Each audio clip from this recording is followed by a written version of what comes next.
Golden State Media Concepts Sci-Fi Podcast. Together we dive into the world of sci-fi and science fiction. From episodes of Star Trek, Star Wars, to The Walking Dead, Resident Evil, all the hot new science fiction movies from the back doors of Marvel or DC. The Golden State Media Concepts Sci-Fi Podcast. You'll never look at science fiction the same way again.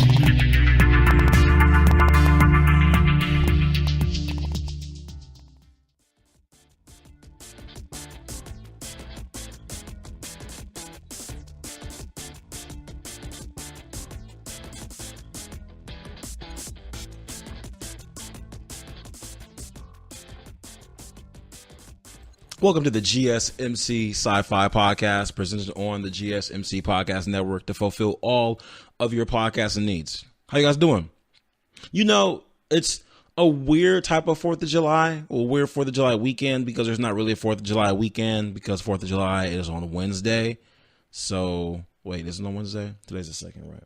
Yeah, so it's on Wednesday. So that means that the weekend closest to the day is it's like, what weekend do you do it on? You know, the party I went to was a June 30th party, and it feel weird with 4th of July in June. That's kind of weird. But are you going to do 4th of July several days after 4th of July on Saturday? Because then it's going to be like July 7th. And you can't even buy fireworks on July 7th. So it's going to be kind of weird. It's going to be kind of strange, which it's fine. It's like, it's the ultimate first world problem, ultimate 100% first world problem. But I was wondering, at this party I was at, there were fireworks, and they're fireworks from the stand that you get, you know, the fireworks from the stand that come in the box. There's like, I don't know, 50 of them, not 50. Yeah. All together, there's about 50 pieces of fireworks. So, and they were lit. The kids had a good time, but they're the same fireworks from like 20 years ago, when like I was like really into fireworks, and they're just not, I don't know. I feel like they should be better. I'm not saying it should be a rocket. Like, it shouldn't be a rocket that's going to go to space. I just feel like they should be better. Like the sparklers and the little cones you light and they pop for a while, they should be longer and they should be better. And I mean, they should be like several minutes, not 60 seconds of, ooh, pop, pop, pop, pop, pop. Ooh, I feel like they should be 5 minutes by now. You should better buy one that's 5 minutes. Period. I don't know if a law has to be changed or if they need like a regulation lifted, but you can't just keep selling the same stuff. You can't. There's no way that everything has gotten better except for fireworks. There's no way. The phones have gotten better. The shoes have gotten better. Somehow they've made bread better. I don't know how they made bread better, but bread is boring. They made bread better. I don't know how fireworks are still the same. I don't know if a congressman needs to be contacted or what, but I'm just not. I'm not impressed. I'm not very impressed. So, for those of you that aren't going to be celebrating 4th of July this weekend because you did it the prior weekend, you could probably Netflix something. I don't know if you're going to be inside Netflix and things. It's really hot. Where I'm at, it's really hot. But if you're inside and you want to Netflix something, I suggest you Netflix The Punisher and Daredevil. The reason I recommend these is because I felt like I was missing something, because I watched Punisher last year and it was great. By far, I want to say Punisher was probably the best superhero production that I've ever seen. And don't think that's not in hyperbole. When I say the best production, I mean it's because I believe it's 10 episodes. So that means that it's probably like a longer production, like a movie. For those of you that like really like one Marvel movie, that's fine. The movie's 2 hours. Congratulations. But this whole storyline of Punisher, they did an outstanding job on it. It was a really outstanding job. They ended up introducing his villain on there. They show like the origin of the villain that's going to be the villain. The storyline was great. They did an awesome job of incorporating the military aspect into him without making it real. What's the word? Without making it like super, like, you know how some shows, they incorporate the military and they end up making it really, really patriotic, very patriotic, and they make you have to choose a side. It's not like that. It's not like that at all. They do a really good job with incorporating the military without making it so in your face, I guess. Whatever the word is for what I'm looking for, without making it so that. And then there's Daredevil as well. And Daredevil and Punisher, I think the reason why those productions are so good, or the reason why I like them so much, is just because they're not watered down for kids. So when you go to a movie and watch a Marvel movie, they've got the adult jokes in there for adults and adult themes for adults. And then there's, the slapstick and the sidelines for kids and things like that. You get all that. That's there. All the bright colors and things for kids. But the Punisher and Daredevil, like, they don't hold back on there. They don't hold back. You get the language. You're going to get some sex on there. No, you're not. You're just some like brief nudity. And you're going to get some violence, like harsh violence. Like Punisher and Daredevil, they beat the spit out of people. They beat the spit out of them. Like, they just annihilate them. And the reason those characters are so good as compared to Luke Cage, because they also have a Luke Cage show on Netflix as well. But the reason why Daredevil and Punisher are so outstanding to me is because they're natural superheroes, right? So Daredevil has like a super increased level of like hearing, so like sonar, and he has sonar like a bat basically, but he's a human, he's blind. And Punisher has just uncanny fighting abilities, just super hands, if you will, ultimate fighting championship hands, MMA hands, crazy. And when it comes to Luke Cage, he's Superman that can't fly. He's super invincible, punch anyone in the face, breaks anything. But when it comes to that type of superhero prototype, to me it's kind of boring. Which is why, in a way, I'll tell you that you people may get mad at me for saying this, but I'm gonna tell you, then I'll explain why. This is kind of, in a way, Superman is impressive because of his longevity, like he's been around a long time. But in a way, Superman's kind of boring. And I'll tell you why as soon as I get back. Check out the show built around the women of MMA. From the UFC to the extreme cage fighting, we got the fights covered. Listen. It's the Golden State Media Concepts Women's MMA Podcast. The latest news of upcoming fights, discussions of previous matches. Join us as we talk to and about the biggest names in women's mixed martial arts, past, present, and future. When it's the women's fight game, you know where to listen to. The Golden State Media Concepts Women's MMA Podcast.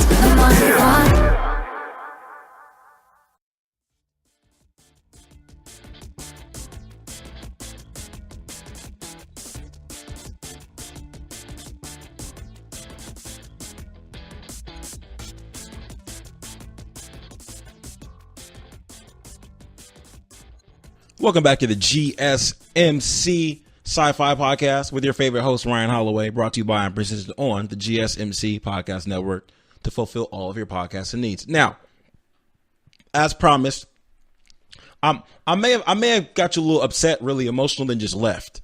Let me go back to what I was saying. I was recommending you guys watch Daredevil and Punisher on Netflix because I think that they're awesome superhero shows. Luke Cage is on there as well. Luke Cage is it's cool. I mean, it's a hip show. It has a good story. My only problem is like the superhero aspect of like that design superhero. The problem is when people are just invincible, it's boring. When you're completely invincible, I feel like that's kind of boring. That's why I think Superman has been around a really long time, just because he's a staple of the superhero community. But in real life, if you created Superman right now, he'd be boring because he's just invincible. He's completely invincible, and he can fly. He can see through buildings. He has lasers. He's super strong. He's invincible. It's really boring. It's really boring. But that's why I believe you have to have some type of human element to a superhero. That's why Punisher and Daredevil are so great, because they're regular humans.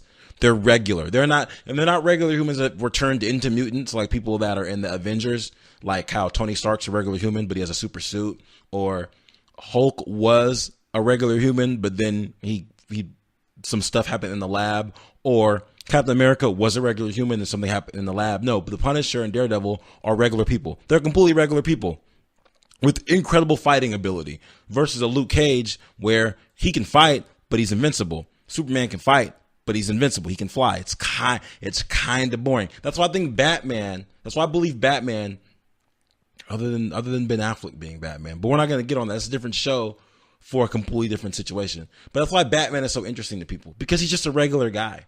He's just, even though he's aging now and he has gray hair, and the last movie he was in wasn't very impressive to any of us. He's a regular guy, and I like that. I like that aspect of it. That's sick to me. For those of you that are like, oh well, Deadpool's invincible. He has super healing ability. He does, but he's flawed because he looks like a melted eraser for the rest of his life. That's the trade-off for that. The trade-off for that is that he looks like a monster versus Superman, and Superman just looks like a perfect person. Even when Superman flies around, his hair doesn't get messed up. So it's kind of boring. So I suggest you guys check it out. I suggest you watch it. The reason I was suggesting that you watch it is because you probably already celebrated 4th of July this past weekend. And if you watch it now, the new seasons, they won't be out till what looks like it's November.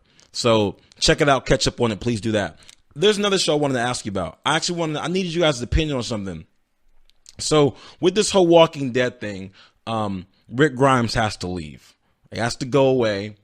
And with that, they decided they're going to give Daryl $20 million to be the lead, Norman Reedus. Now, the problem with taking Rick off of the show is that, for the most part, since we began watching the show, most of the story is from Rick's point of view. We've seen other people's point of view when they do slight flashbacks, or maybe Carol or Morgan or Michonne or just other people, but they don't go so far in depth. They don't go too far in depth, because eventually these people just die and then they're still Rick.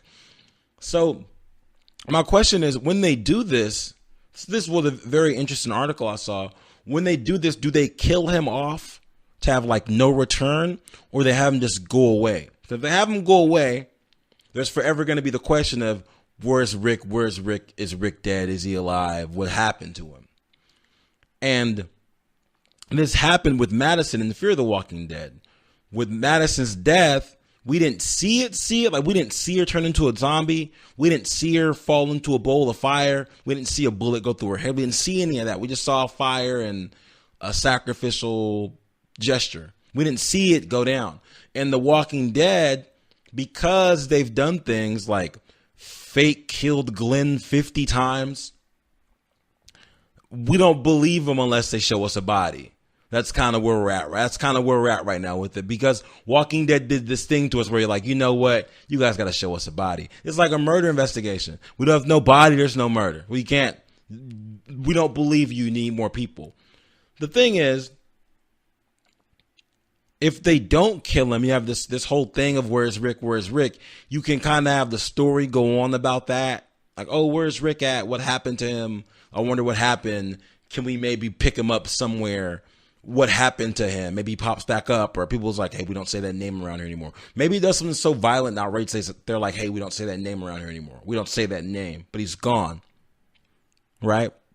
Because they're going to give Norman Reedus $20 million. So if you're going to give him that much, I would think he's going to take the lead. But nobody can really take the lead, though. It can't really, it's not doable. Now, if you don't kill him, have him wander about, then there's always the question of him returning. But if you kill him and he's not there, and we know he's not there, like we know it, we see him, we see Rick lose his life. His eyes get real watery for once, and he actually dies. We've seen Rick's eyes get real watery when he's going to lose it and just go crazy all over the world. We've seen that happen several times, but not to a point where anything actually happens after. Now, if they do that and kill him off and we know he's gone forever, can the show survive? Like, can it survive without him? I don't know of a lot of shows where you can get rid of the lead and you can continue like that. There's a show that tried to do that, and I actually thought that it was sloppy the way it happened. The show still continued for a couple more seasons, but they couldn't carry it anymore. But the change was well needed. This example isn't sci-fi, but you guys have probably seen the show. It's The Office. So, as you know, Steve Carell was playing Michael forever. Then he decided to leave the show to go, party and other endeavors. Go broaden his horizons, if you will. He leaves the show. Then James Spader comes on the show. He acts as the boss for a moment. Then they go back and forth about who the boss is. Then Dwight's the boss. Then Andy's the boss. They do this thing for a while. And the show ends up just ending. But it was good to get rid of Steve Carell and try something new. But it just didn't pan out. But Steve Carell didn't die. It's not like they killed him, right? They didn't kill him off. He went away to get married. Now, when it comes to Rick, if you kill Rick off, are the storylines of the other characters strong enough to carry the show? Like, are they good enough? Because all this time we spent watching the show from Rick's point of view. So our interpretation of these people are based on Rick's interpretations of these people. When you kill him off, whose viewpoint are we watching this from at that point? And when I say viewpoint, you're probably like, well, Ryan, there's times when they go into other characters' point of views and Rick isn't around. Yeah, this is true. But don't you feel like everything we know about the characters that we find out about with their side stories, don't you think a lot of that stuff, like 90% of it, don't you think Rick knows that stuff? I feel like the stuff that we're told as though we're part of the group are things that like Rick would know as being part of the group.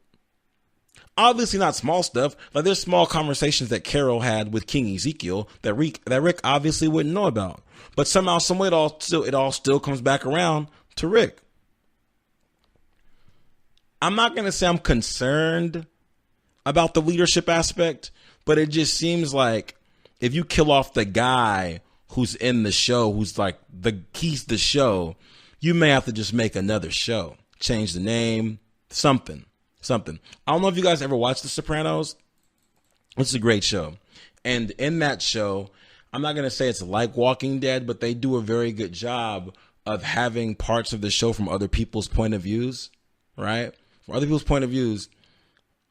But the show is still about Tony Soprano. It's still about the head boss of that whole like mafia family thing.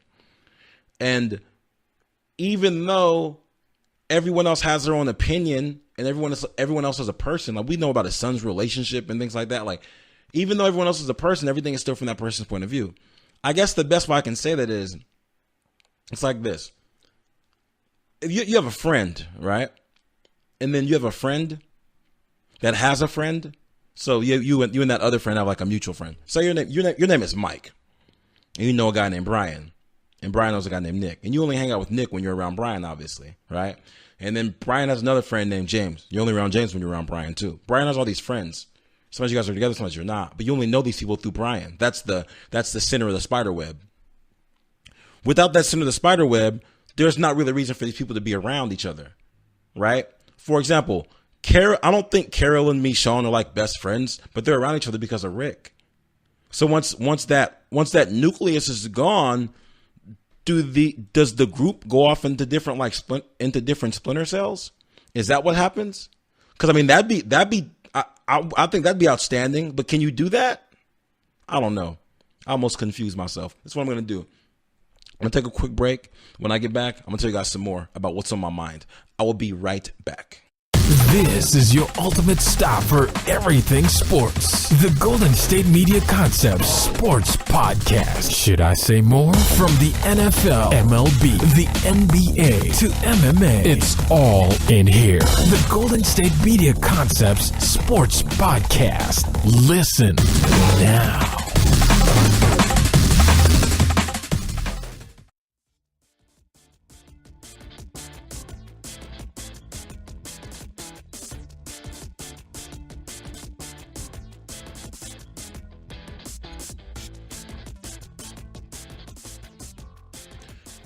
Welcome back to the GSMC Sci-Fi Podcast with your favorite host, Ryan Holloway, brought to you by and presented on the GSMC Podcast Network to fulfill all of your podcasting needs. Now, I did almost confuse myself with that whole Walking Dead thing. It got a little too deep for the intro. Got a little too deep with them taking out the whole nucleus of why everyone hangs out with each other. Then they're going to try to have them still be friends, but they only have like one common bond. Kind of like if you're in a family, then like the matriarch or the patriarch like passes away, like it does certain things to like a family. For example, if a grandparent, everyone has like Christmas and holidays there, that grandparent passed away, nobody goes to that house anymore, then what? Whose house is Christmas at? People start branching off. That's what I think is going to happen when they kill Rick. Unless they try to do this thing where they have like different splinters and everyone splitters off and they're their own like little patch of stuff. Which is strange, right? Because is Michonne just going to watch Judith? Is that her stepdaughter? Or does Rick just disappear with Judith? Does Michonne raise Judith? Michonne just has a daughter now? Will Carol raise Judith? I don't know. It's going to be kind of messy.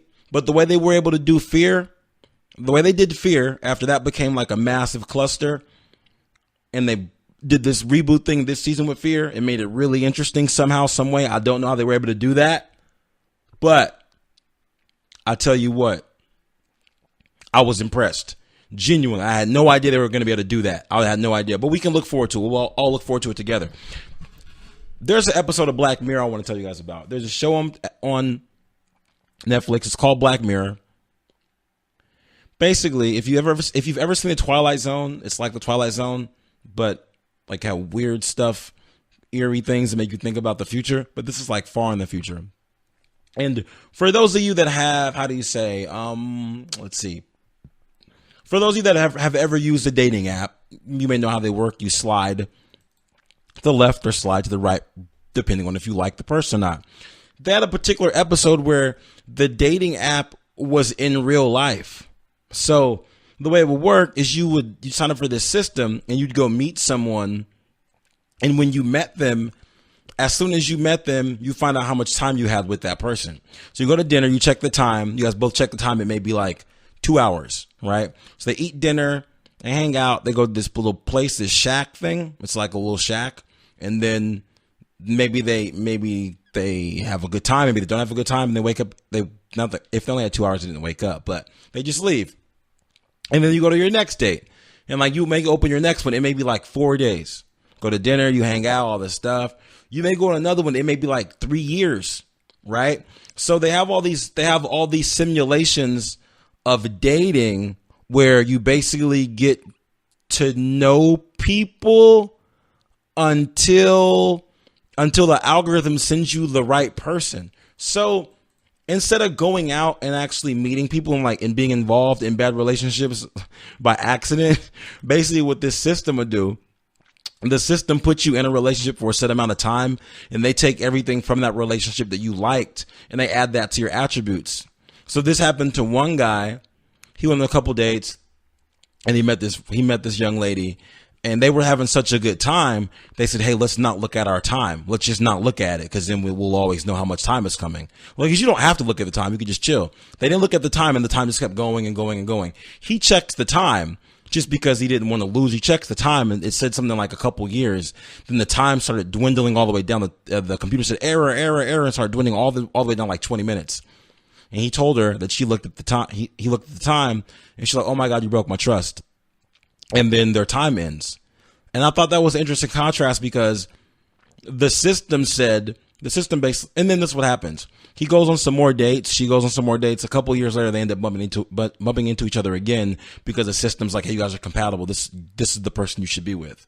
Right. And I thought it was a great contrast on life, because if you meet someone that's awesome and you have this trust factor and then you lie to them, no one ever knows. They don't know. There's no computer that knows, just you know. Then maybe eventually that line gets easier and you destroy a relationship. This guy lied. The system found out that he checked the time. And the system was like, error, and started like reversing all the time, like you have 20 minutes left. And basically like you lose this person. And the system felt like, oh, well, we must have failed, because we thought we put you with someone that was right, but you lied to them, so we have to destroy this immediately.